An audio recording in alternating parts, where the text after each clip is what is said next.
রাত 10টায় কাজ থেকে এসে ফুল এনার্জি নিয়ে বসে পড়েছে কেক বানাতে।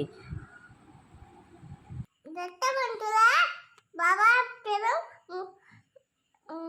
কেক বানাচ্ছে, যেটা দিদুন দিয়েছে ওইটা দিয়ে কেক বানাচ্ছে বন্ধুরা।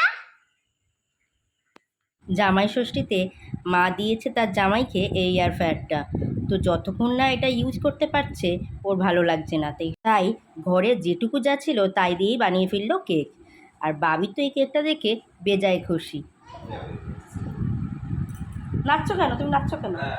আমার হাতে চুল হয়েছে বলে। তোমার হ্যাপি টুই বানিয়েছে বাবা? ওরে বাবা, ওরে বাবা, তোমার আনন্দ হয়েছে? হ্যাঁ।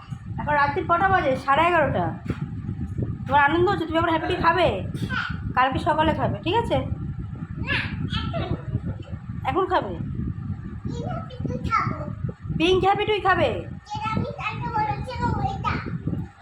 ও আচ্ছা আচ্ছা, ঠিক আছে। তোমার জন্য পিঙ্ক হ্যাপি টুই তোমার হ্যাপি বার্থডেতে আনবো, ঠিক আছে? হ্যাঁ। আমরা কেক খাই, আর তোমরা কেমন লাগলো কমেন্ট করে জানিও। ভালো লাগলে অবশ্যই শেয়ার করো, আর চ্যানেলটি সাবস্ক্রাইব করতে কিন্তু একদম ভুলো না। টাটা।